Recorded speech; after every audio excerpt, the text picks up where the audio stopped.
Bismillahirrahmanirrahim. Assalamualaikum warahmatullahi ta'ala wabarakatuh. Dan salam sejahtera kepada semua guru, murid-murid tahun 1 dan juga kepada ibu bapa dan penjaga murid yang dikasihi sekalian. Alhamdulillah, bersyukur kita kerana pada hari ini kita semua diberikan kesihatan dan kelapangan waktu bagi sama-sama mengikuti program transisi tahun 1 bagi tahun 2021 walaupun secara dalam talian. Hadirin yang dihormati, seluruh warga kerja sekolah ini dan juga saya ingin mengucapkan setinggi-tinggi ucapan tahniah dan syabas kepada semua murid tahun 1 yang telah diterima masuk ke SK Tembalang Tuaran. Selamat datang ke SK Tembalang dan sekaligus menjadi warga sekolah untuk tempoh 6 tahun yang akan datang. Diharapkan anak-anak pelajar yang dikasihi belajar di sini akan menjadi pelajar terbaik di Tembalang. Terima kasih juga kepada ibu bapa yang dapat meluangkan masa bersama pada saat ini bersama-sama anak secara dalam talian mengikuti program transisi. Program transisi ini amat penting untuk anak-anak kita agar dapat menghadapi perubahan, penyesuaian diri dan membina keyakinan diri mereka dengan kehidupan baru di sekolah rendah. Hadirin sekalian, walau bagaimanapun seperti yang telah diumumkan oleh Perdana Menteri kita Tan Sri Muhyiddin Yassin pada 11 Januari baru-baru ini, persekolahan secara bersemuka yang sepatutnya bermula pada 20 Januari 2021 terpaksa ditunda dan digantikan dengan pengajaran dan pembelajaran dari rumah (PDPR). Oleh yang demikian, program transisi tahun 2021 ini akan kita laksanakan secara dalam talian buat pertama kalinya. Dan pastinya ini merupakan sebuah pengalaman yang berbeza dan unik bagi anak-anak kita, ibu bapa dan juga penjaga, malah juga bagi warga sekolah itu sendiri. Marilah kita bersama-sama berdoa dan berjuang bagi membendung dan memutuskan rantaian penularan jangkitan COVID-19. Namun, murid-murid dan ibu bapa serta penjaga usah risau kerana pihak sekolah telah merancang dengan teliti program transisi agar murid-murid tetap dapat mengikuti aktiviti yang sama seperti mereka berada di sekolah. Tuan-tuan, ibu bapa yang dihormati, untuk berjaya dan untuk cemerlang, kita tidak boleh hanya bercakap dalam mimpi dan bermimpi. Bagi memastikan anak-anak kita berjaya, tanggungjawab tersebut bukan semata-mata di bahu anak-anak kita dan guru sahaja. Kita sebagai ibu bapa juga perlu sentiasa melibatkan diri dan memantau pelajaran anak-anak kita, terutama pada era pandemik ini.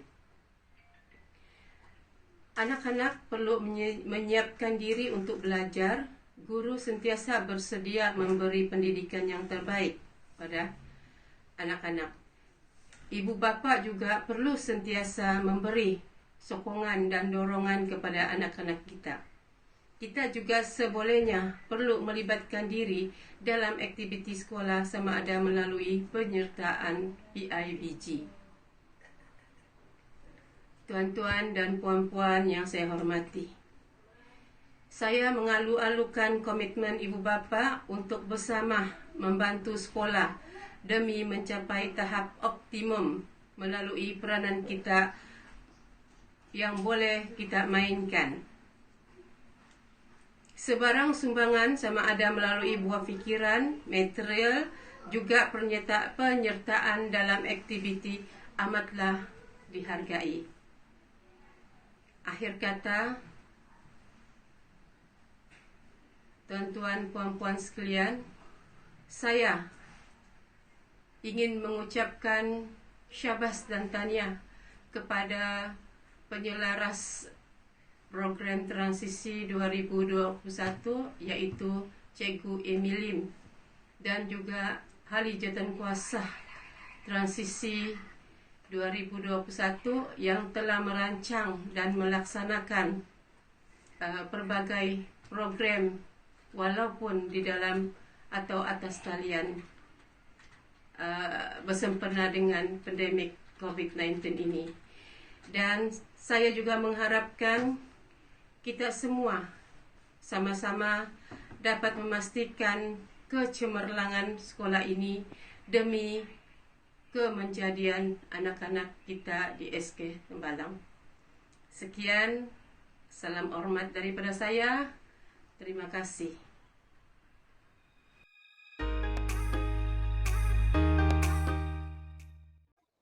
Assalamualaikum dan salam sejahtera kepada semua guru-guru,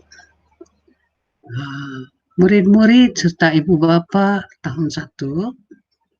Terlebih dahulu saya mengucapkan selamat datang kepada murid-murid tahun 1 ke SK Tambalang. Oke.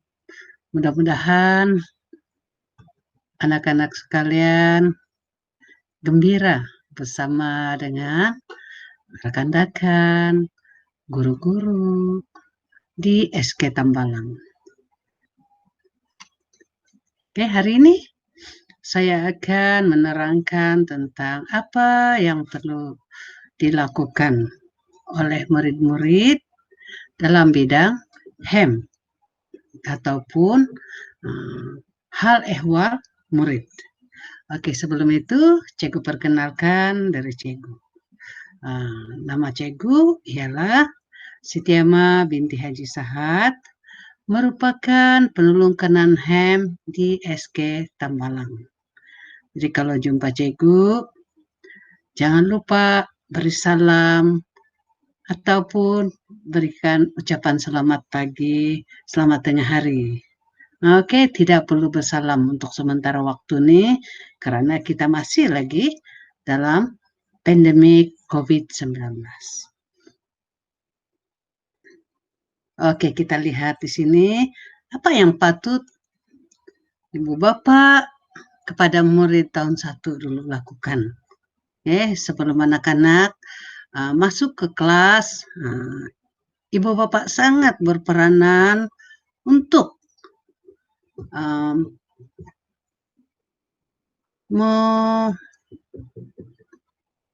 menanamkan keyakinan yang tinggi dalam diri murid-murid.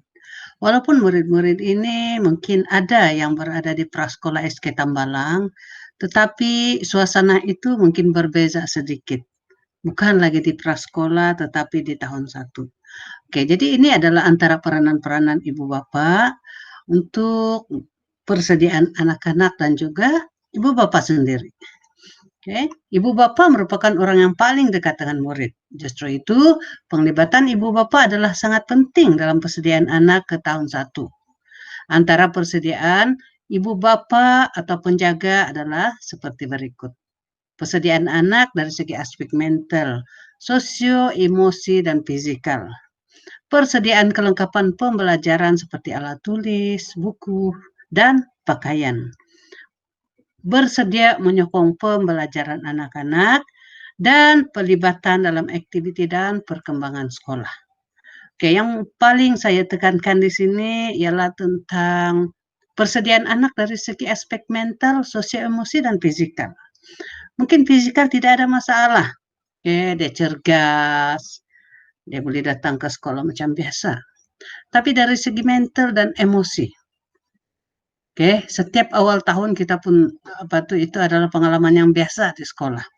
Bila hantar anak ke sekolah, anak-anak tidak mau ibu bapak ini balik. Dia mau berpeluk sejak mau ada ibu bapak dia ada di luar kelas. Tetapi mulai daripada tahun ini, kita tidak mau lagi ada ibu bapak yang berada di luar bilik darjah. Oke, jadi kita mau supaya ibu bapak nih di rumah kuatkan mental anak-anak ini, dari segi emosi juga, bagi tahu anak-anak, oke, tidak masalah tuh masuk ke kelas, ramai kawan. Biarkan cikgu-cikgu itu bersama dengan anak-anak. Beri kepercayaan dan keyakinan anak-anak itu bahwa cikgu-cikgu itu boleh menjaga dia di dalam kelas. Itu yang penting. Oke, yang seterusnya alat tulis, buku, dan pakaian itu biasalah. Oke, kalau boleh ibu bapak label lah. Terutamanya alat tulis itu. Label nama anak itu. Sebab biasalah kalau dalam kelas kita akan lihat ada murid-murid yang mungkin dia pinjam sekejap tapi lepas tuh dia terlupa kembalikan. Ataupun anak-anak tuan-puan sendiri terlupa di mana pen dia kah, ataupun buku-buku. Oke, pakaian ini tidak ada yang macam kita perlu risau sebab selagi dalam pandemi COVID ini, walaupun anak-anak, tuan-tuan dan puan-puan ini akan hadir ke sekolah, tapi tidak ada penukaran pakaian. Mereka tetap akan memakai pakaian seragam sekolah dari awal hingga masa pulang. Jadi jangan risau. Itu tidak ada perubahan. Kita tidak akan meminta ibu bapa untuk membekalkan pakaian sukan kepada murid-murid. Dan begitu juga dengan mungkin ada yang membekalkan minuman kosong. Jadi labelkan botol itu supaya anak-anak itu pun sentiasa ingat. Kalau tidak pun guru-guru boleh nampak dan tahu siapa punya. Dan paling penting sekali yang ketiga, bersedia menyokong pembelajaran anak. Jadi pastikan di rumah nanti lihat apa kerja yang telah anak-anak, tuan-tuan dan puan-puan buat di sekolah. Itu sangat penting. Mana tahu dia baru kerja yang kena bagi ada 5 tapi dia baru siap 1. Jadi tolong, bantu anak-anak untuk memahami ataupun pantau dia buat kerja. Oke, kalau dari segi penglibatan aktiviti dan perkembangan sekolah itu setakat ini kita tidak akan adakan apapun kita akan bagi pemakluman kepada ibu bapa dari semasa ke semasa. Oke, seterusnya kita lihat persediaan murid. Kesediaan murid untuk pembelajaran di tahun 1 adalah faktor penentu kepada pembelajaran murid seterusnya. Murid perlu bersedia dari segi aspek penyesuaian diri dan sikap terhadap pembelajaran serta penguasaan literasi dan numerasi awal sebelum hadir ke tahun 1. Perincian adalah seperti yang kita tengok di sini, berupaya mengurus diri dan berkeyakinan pada diri, minat ke sekolah, berupaya menyesuaikan diri dengan persekitaran baharu, rekan sebaya, dan guru. Bersikap positif untuk mengikuti pembelajaran dan mempunyai kemahiran asas seperti pratulis, prabaca, dan pranombor. Oke, saya sentuh sedikit tentang yang terakhir nih dulu, mempunyai kemahiran asas seperti pratulis, prabaca, dan pranombor. Disebabkan mulai 20 hari bulan ini kita masih lagi dalam PKP dan pembelajaran adalah secara online. Jadi mungkin akan menyukarkan kepada murid-murid ini untuk belajar. Jadi disinilah peranan ibu bapak untuk melihat kesediaan murid itu. Terus utamanya bagaimana dari segi dia menulis, dia bolehkah menulis, mengikuti apa yang guru ajar itu. Oke, dia boleh membaca, kalau tidak kena bimbing. Begitu juga dengan pranombor. Mungkin kalau situasi pembelajaran biasa di sekolah bersemuka tidak masalah karena guru-guru di SK Tambalang akan membantu. Tetapi memandangkan kita dalam PKP dan belajar secara online, maka peranan ibu bapak sangat penting untuk membimbing anak-anak tersebut. Oke, kita lihat dari segi mengurus diri dan berkeyakinan diri. Bimbing anak-anak, ajar anak-anak ini untuk mengurus diri, terutama sekali bila dia perlu ke tandas, dia kena ke tandas sendiri. Oke, macam mana dia buat di tandas? Oke, apa yang dia patut buat, dia masuk ke dalam tandas, apa yang dia patut buat, cuci apa semua. Jadi ibu bapak ajar anak-anak ini dan sentiasa berkeyakinan pada diri. Nah, jangan takut-takut. Kalau ada apa-apa yang perlu dia bagi tahu guru-guru, bagi tahu saja. Nanti ada yang dia tidak tahan sudah mau ke tandas, sakit perut misalnya, tapi tidak berani, takut dengan cikgu-cikgu. Akhirnya mungkin dia tercerit ataupun terkencing di kelas. Nah, itu biasa berlaku lah, tuan-tuan dan puan-puan.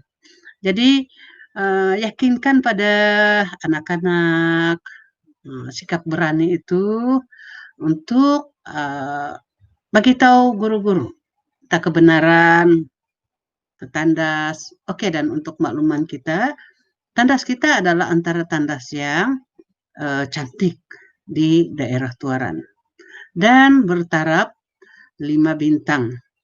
Oke, jadi kita memang sediakan selipar di tandas. Jadi bila murid-murid itu ke tandas, dia kena buka kasut, pas tu masuk ke tandas, dia pakai selipar yang ada di situ untuk masuk ke dalam. Oke, lepas tu pastikan dia bersihkan dahulu tandas itu sebelum keluar. Tukar selipar itu pada kasut, susun selipar di situ baru balik ke kelas. Oke, itu cara dia mengurus diri lah. Oke, yang kedua minat ke sekolah. Kenalah sentiasa bagi tahu dia apa yang menarik, kenapa dia patut pergi sekolah, setakat kemampuan yang dia boleh lah. Oke, yang tercapai oleh akal dia. Kenapa dia patut ke sekolah? Oke, dan paling penting adalah dapat menyesuaikan diri dengan persekitaran baru. Begitu juga dengan rekan sebaya dan guru-guru. Jadi saya harap tuan-tuan dan puan-puan dapat membantu anak-anak ini untuk lebih berkeyakinan, berupaya menyesuaikan diri, dan sentiasa positif untuk datang ke sekolah. Oke, yang seterusnya. Ini adalah antara peraturan yang ada di SK Tambalang. Kita lihat di sini, masa persekolahan di SK Tambalang, kehadiran murid adalah tertakluk kepada pematuhan SOP yang sedang berkuat kuasa. Murid hendaklah berada di sekolah sekurang-kurangnya 20 menit sebelum sesi pembelajaran. Waktu persekolahan jam 7.30 hingga 12.30 hari untuk tahap 1, yaitu 1, 2, dan 3. Oke, kenapa saya tulis di sini 20 menit sebelum sesi pembelajaran? Sebab murid-murid ini akan bila sampai ke kawasan sekolah, dia kena cek suhu dulu. Lepas dia cek suhu, dia kena sanitize tangan dia dulu. Oke, sentiasa maklumkan supaya anak-anak itu sentiasa sanitize tangan. Kami sediakan di pintu masuk sekolah. Selepas itu dia akan diambil kehadiran yang menggunakan QR code. Jadi anak-anak, tuan-tuan dan puan-puan akan ada kode sendiri di sekolah. Oke, jadi kami akan berikan dan boleh sangkut dekat dengan beg murid-murid itu kalau kita ada sesi bersemuka. Tetapi kalau menggunakan online, kami akan masukkan dalam grup nanti macam mana murid-murid ini mengambil kehadiran ke sekolah setiap hari. Walaupun dia online tapi akan ada kehadiran dan kami pantau kehadiran murid-murid itu berdasarkan kerja yang dia lakukan hari itu dan pastikan kehadiran itu diambil sebelum 7.30. Kemudian pastikan juga dia login balik pada pukul 12 tengah hari untuk masa pulang. Nanti ada murid yang tidak pulang-pulang, sentiasa ada di sekolah. Oke, Oke, itu masa persekolahan. Macam manapun hari Jumat masa dia lebih awal. Sebab kita cuma ada pembelajaran sampai 11.30. Jadi saya harap ibu bapak, seandainya sesi persekolahan sudah dibuka seperti biasa bersemuka, kena ambil cepatlah anak-anak ini. Jangan biarkan anak-anak itu menunggu lama di sekolah. Nanti ada yang nangis itu tengah hari. Oke. Yang seterusnya kehadiran harian. Murid mestilah hadir setiap hari ke sekolah. Sama ada secara bersemuka ataupun secara online. Ini yang saya maksudkan tadi. Ketidakhadiran mestilah ada makluman ibu bapa, yaitu surat ibu bapa atau surat sakit. Jadi jangan biarkan anak-anak itu bila dia tidak hadir, tidak ada makluman daripada ibu bapa. Kan ada grup nanti.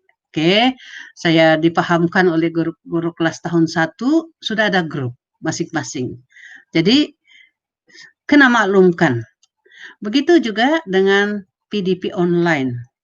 Kena maklumkan sekiranya anak-anak ini sakit ataupun tidak dapat mengikuti online hari itu sebab ibu bapa bawa handphone ke tempat kerja. Itu contohnya. Tidak hadir tanpa sebab akan diberi surat amaran. Kita ada 3 surat amaran. Yaitu amaran 1 tidak hadir 3 hari. Keluar amaran 1. Amaran yang kedua 10 hari selepas amaran yang pertama itu. Kami akan keluarkan. Dan amaran ketiga 20 hari selepas amaran yang kedua. Maksudnya sudah 30 hari. Jadi selepas 33 hari, kalau masih tidak ada tindakan apa-apa daripada ibu bapa, tidak ada pemakluman, pihak sekolah akan memanggil ibu bapa untuk anak itu diberhentikan. Jadi sebab itulah ibu bapa digalakkan ataupun kalau boleh maklumkan kenapa anak itu tidak hadir. Dan pujuklah dia hadir kalau tidak ada sebab-sebab yang tertentu, contohnya sakit. Seterusnya. Peraturan am yang seterusnya adalah pakaian murid. Ramai yang bertanya, apa warna kasut murid tahun nih? Untuk makluman ibu bapak, kasut murid adalah yang paling penting kasut itu jenis canvas, nylon atau polyester. Kasut murid yang ada sekarang lah. Rasanya itu adalah standar. Dan warna putih atau hitam dipasangkan dengan stokin yang sama warna. Maksudnya kalau dia mau beli, kalau murid-murid itu dipakaikan dengan kasut putih, stokin dia pun kena warna putih. Begitu juga kalau hitam. Ini adalah merujuk kepada SPI bilangan 4 tahun 2020 bertarik di 7 Desember 2020. Jadi kita tidak senang-senang ataupun suka-suka menetapkan warna kasut itu. Pakaian seragam adalah yang ditentukan oleh KPM. Seperti yang tuan-tuan dan puan-puan tahu sekarang ini. Pakaian yang sedia ada. Tidak ada perubahan. Dan pastikan pakaian itu ikut size lah, tuan-tuan dan puan-puan ya. Pastikan size untuk anak-anak tahun 1 itu ngam-ngam, kita bilang kan. Jangan dia terlampau besar, jangan dia terlampau sempit, tapi ngam-ngam. Supaya murid itu kelihatan kemas. Kemas, handsome, cantik. Sebab ada pakaian yang terlalu besar. Mungkin salah belikah ataupun berkongsi dengan abang-abang kah, itu saya tidak pasti. Tapi kalau boleh pakaian itu, bagi dia pakaian yang ngam-ngam. Jangan bilang nanti, biarlah seluar itu besar sedikit, nanti dia boleh pakai lagi tahun 2. Tapi tahulah murid-murid tahun 1. Kadang-kadang dia lari sana, lari sini, tengok-tengok, baru seminggu sudah koyak, kerabak itu seluar. Campukan seluar sudah. Jadi penyapu sudah dia punya hujung-hujung itu. Jadi pastikan pakaian yang dipakai oleh anak-anak, tuan-tuan dan puan-puan itu adalah size yang ngam. Oke, supaya kelihatan kemas. Begitu juga dengan rambut. Oke, digunting pendek. Untuk lelaki, mana kalau perempuan tuh kalau dia panjang diikat. Dan kalau rambut tuh pendek disikat kemas. Oke. Bagilah minyak sikit rambut anak-anak itu supaya dia kemas. Jangan nanti dia kering sangat kan, tidak kemas. Dia sisir pun masih lagi nampak serabai.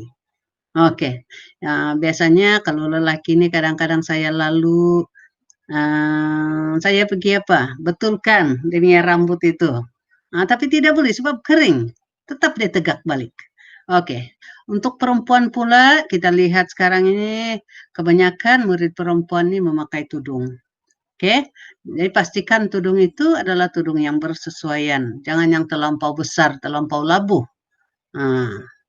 Oke, jadi ambillah pakaian yang cantik dipandang mata. Dia pakai pun selesa, nampak kemas, cantik. Oke. Itu yang sepatutnya. Kemudian tata cara pemakaian lencana dan nama murid. Oke, di sini saya tunjukkan tata cara pemakaian lencana. Lencana itu di bagian atas sekali, lepas itu nama, kemudian pocket. Oke, jadi macam mana pula dengan yang pakai tudung? Atau yang pakai baju kurung? Oke, sama juga. Cuma tiada pocket lah kan? Lencana di atas dan nama itu berada di bagian bawah. Oke, harap ini jelas. Kalau ada apa-apa nanti soalan, bolehlah tanya dalam grup kelas masing-masing. Saya berada di situ. Oke, seterusnya. Skip bantuan. Oke, di sekolah ini, mana-mana sekolah di bawah KPM ini kita ada skim bantuan. Contohnya bantuan awal persekolahan sebanyak RM100 kepada yang layak. Jadi ikut kelayakan. Bantuan KUAM pun, semua bantuan ini adalah berdasarkan kepada kelayakan dan minta maaf kepada murid bukan warga negara, memang tidak akan dapat menikmati bantuan ataupun buku teks yang ada di sekolah.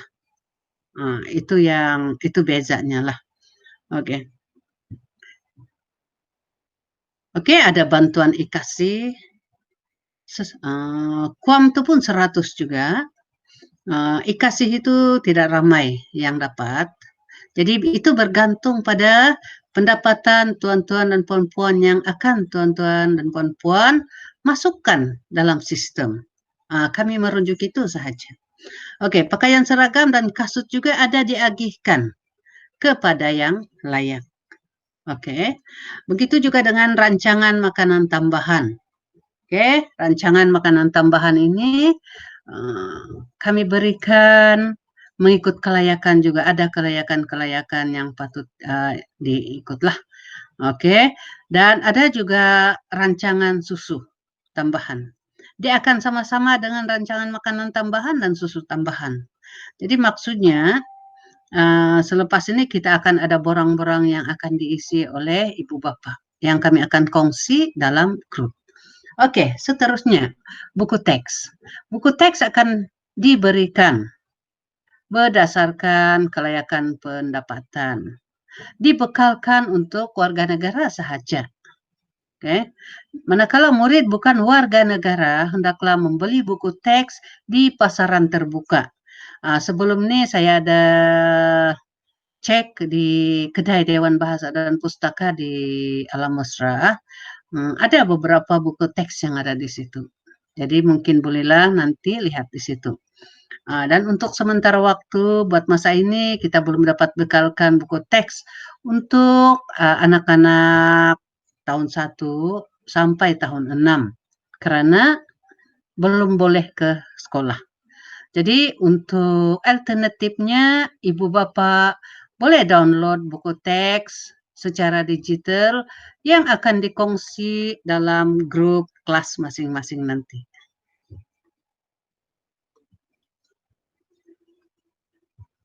Oke, seterusnya pematuhan SOP di kawasan sekolah.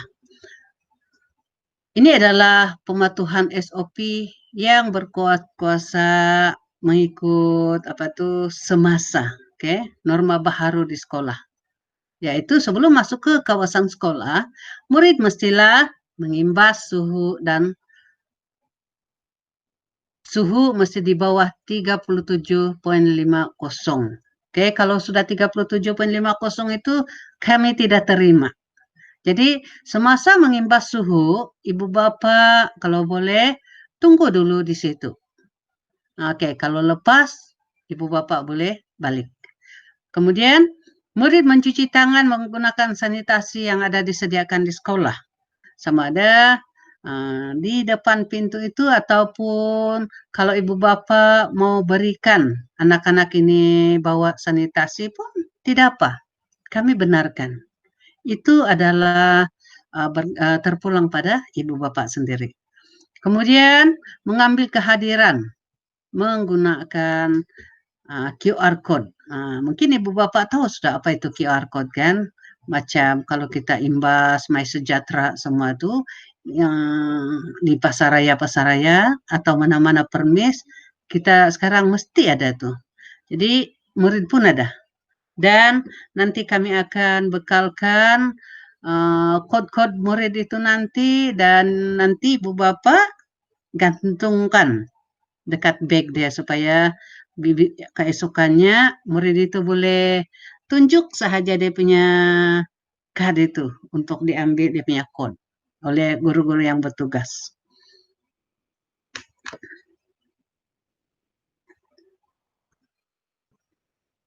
Oke, jadi itu sahaja pembentangan daripada saya. Sekian dan terima kasih. Kalau ada apa-apa nanti boleh rujuk ataupun boleh bertanya pada saya nanti di grup kelas. Oke, sekian dan terima kasih. Oke, selamat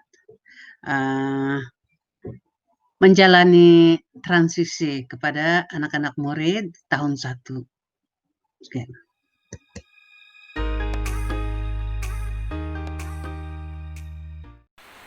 Bismillahirrahmanirrahim. Assalamualaikum warahmatullahi wabarakatuh. Salam sejahtera. Salam SK Tembalang menebani kecemerlangan. Salam PPD Tuaran sederap menuju kejayaan. Yang berbahagia Puan Aimee Anjani, Guru Besar SK Tembalang. Yang berusaha rakan-rakan penolong kanan, Encik Saidi Jika, penolong kanan 1. Puan Setiamah Haji Sahad, penolong kanan HEM. Puan Zarimas Muhammad Kudin, penolong kanan Kurikulum. Penyelaras transisi sesi 2021, Cikgu Amy Lim, guru-guru, para ibu bapa serta murid-murid tahun 1 sesi 2021. Tuan-tuan dan puan-puan sekalian, bersyukur kita kepada Allah SWT kerana kita dapat berjumpa dalam taklimat ringkas program transisi bagi tahun 1 2021. Untuk makluman tuan-tuan dan puan-puan, saya dibagi tugas untuk menyampaikan PBD. PBD adalah singkatan daripada perkataan pentaksiran bilik darjah, iaitu ianya merupakan proses yang berterusan dalam sesi PDP bagi mendapatkan maklumat tentang perkembangan, kemajuan, kebolehan dan juga pencapaian murid terhadap matlamat kurikulum yang dihasratkan. PBD ini berlaku secara formatif dan juga sumatif. Objektif PBD tujuan PBD adalah untuk mendapatkan gambaran tentang kemajuan pembelajaran murid di samping memberi maklum balas tentang pengajaran guru. Melalui PBD, guru dapat mengesan pengetahuan sedia ada murid, perkembangan murid secara menyeluruh, mengenal kekuatan dan kelemahan murid, keberkesanan PBD serta menjalankan tindakan susulan yang sesuai dan serta-merta. Melalui PPD juga, murid dapat mengesan perkembangan diri, mengenal pasti kekuatan dan kelemahan, serta meningkatkan pencapaian pembelajaran diri murid itu sendiri. Apakah aspek yang dinilai dalam PPD? Pelbagai aspek yang akan ditaksir ataupun dinilai melalui PPD ini, ianya meliputi pelbagai kecerdasan serta perkembangan emosi dan juga sahsia murid. Contoh aspek yang ditaksir adalah seperti pengetahuan, kemahiran berfikir, berbahasa, mengira, belajar, bersosial, kemahiran manipulatif, amali, kemahiran kinestetik, kreativiti, kesehatan dan kecerdasan, amalan dan juga sikap, serta nilai murni. Apa pula mata pelajaran yang terlibat dalam PBD? Untuk PBD, semua mata pelajaran KSSR adalah terlibat, iaitu termasuk teras dan juga bukan teras. Mata pelajaran teras yang terlibat dalam pentaksiran ini adalah mata pelajaran bahasa Melayu, bahasa Inggeris, matematik dan sains. Yang bukan teras pula adalah pendidikan agama Islam, pendidikan moral, bahasa Arab, pendidikan seni visual, pendidikan muzik, pendidikan kesehatan dan juga pendidikan jasmani. Bagaimanakah PBD dilaksanakan? PBD ini dilaksanakan secara berterusan sepanjang proses PDP sepanjang tahun. PBD dilaksanakan dengan pelbagai kaedah pentaksiran, iaitu guru boleh mentaksir murid tersebut melalui pemerhatian, melalui penulisan, melalui lisan, dan juga melalui kerja projek atau kuis, pembentangan, dan lain-lain aktiviti pembelajaran berdasarkan standar prestasi dan pertimbangan profesional guru. Apa pula yang dimaksudkan dengan pertimbangan profesional guru? Pertimbangan profesional guru iaitu satu bentuk keputusan berkaitan pembelajaran murid yang dibuat oleh guru secara beretika, ianya menggunakan pengetahuan, kemahiran dan pengalaman berdasarkan standar prestasi dan data perkembangan penguasaan murid dalam pembelajarannya. Bagaimanakah PBD ini dilaporkan? PBD dilaporkan iaitu menggunakan tahap penguasaan murid. Tahap penguasaan murid dalam PBD dilaporkan menggunakan template pelaporan dalam fail Excel yang digunakan secara luar talian. Maksudnya di sini dia bukannya online. Ada tapak yang telah disediakan oleh KPM untuk guru-guru isi pentaksiran ini. Kemudian laporan ini digunakan pada peringkat sekolah serta dilaporkan kepada murid serta ibu bapa. PBD ini perlu dilaporkan sebanyak 2 kali setahun, iaitu pada pertengahan semester 1 dan juga hujung tahun. Dengan kuasa pemantauan kualiti PBD, untuk memastikan PBD ini mempunyai kebolehsahan ataupun kebolehpercayaan yang tinggi, di sekolah telah diwujudkan satu jalan kuasa untuk pemantauan kualiti PBD. Jalan kuasa pemantauan kualiti PBD ini terdiri daripada guru besar, penolong kanan pentadbiran iaitu PK1, penolong kanan hal ehwal murid iaitu HEM, penolong kanan co-curriculum, penolong kanan petang, kemudian ketua-ketua panitia, guru-guru mata pelajaran yang dilantik oleh sekolah. Kemudian tahap penguasaan. Apakah yang dimaksudkan dengan tahap penguasaan? Tahap penguasaan ini terbahagi kepada 2, iaitu tahap penguasaan umum dan tahap penguasaan keseluruhan.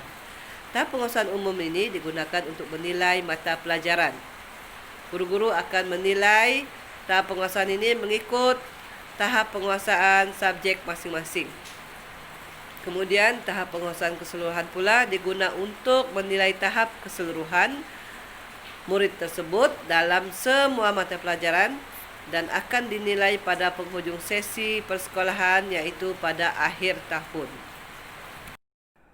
Untuk makluman ibu bapa, ada 6 tahap penguasaan yang perlu dikuasai oleh murid, iaitu TP1 iaitu tahu, murid tahu perkara asas atau boleh melakukan kemahiran asas atau memberi respon terhadap perkara yang asas. Seterusnya adalah TP2 iaitu tahu dan faham. Murid menunjukkan kefahaman dengan menjelaskan suatu perkara yang dipelajari dalam bentuk komunikasi. Seterusnya adalah TP3 iaitu murid tahu, faham dan boleh buat. Murid menggunakan pengetahuan untuk melaksanakan sesuatu kemahiran pada suatu situasi. Untuk TP4, murid tahu, faham dan boleh buat dengan beradab. Murid menggunakan pengetahuan dan melaksanakan suatu kemahiran dengan beradab, iaitu mengikut prosedur atau secara analitik dan sistematik. Seterusnya TP5, murid tahu, faham dan boleh buat dengan beradab terpuji.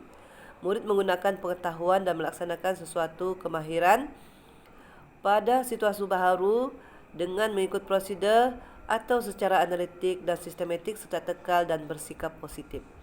Seterusnya adalah TP6 iaitu TP yang tertinggi. Di sini murid tahu, faham dan boleh buat dengan beradab misali. Murid berupaya menggunakan pengetahuan dan kemahiran sedia ada untuk digunakan pada situasi baharu secara analitik, sistematik, bersikap positif, kreatif dan inovatif dalam penghasilan ide baharu serta boleh dicontohi. Untuk sekolah ini, sekolah mensasarkan murid sekurang-kurangnya mendapat TP3 dalam tahap penguasaan PBD. Di sini juga saya kongsikan contoh slip laporan murid yang akan diberi kepada ibu bapa pada pertengahan tahun dan hujung tahun. Dalam slip tersebut ada dinyatakan mata pelajaran yang telah ditaksil oleh guru dan ada dinyatakan tahap penguasaan yang diperolehi oleh murid-murid tersebut pada setiap mata pelajaran dan juga tahap keseluruhan yang diperolehi oleh murid tersebut. Untuk PBD ini rasanya ini saja yang saya boleh kongsikan. Saya harap ibu bapa faham dan boleh membantu anak-anak dalam menguasai tahap penguasaan yang tertinggi. Tuan-tuan dan puan-puan, demikianlah sahaja taklimat ringkas daripada saya berkaitan dengan PBD. Saya harap para ibu bapa boleh memahami dan memberi kerjasama dengan pihak sekolah dalam membimbing anak-anak untuk mencapai tahap penguasaan yang tertinggi dalam PBD. Ibu bapa juga boleh mendapatkan maklumat tentang PBD ini melalui laman sesawang PBD yang boleh diakses pada bila-bila masa. Apa yang diharapkan oleh pihak sekolah, kerjasama ibu bapa dalam menyediakan talian untuk anak-anak agar anak-anak boleh mengikuti PDP online ini kerana setiap hasil kerja anak-anak akan menjadi bahan untuk guru menilai pencapaian anak-anak tersebut dalam PBD. Sekian sahaja daripada saya. Semoga bermanfaat. Mohon maaf di atas kekurangan. Sekian, terima kasih.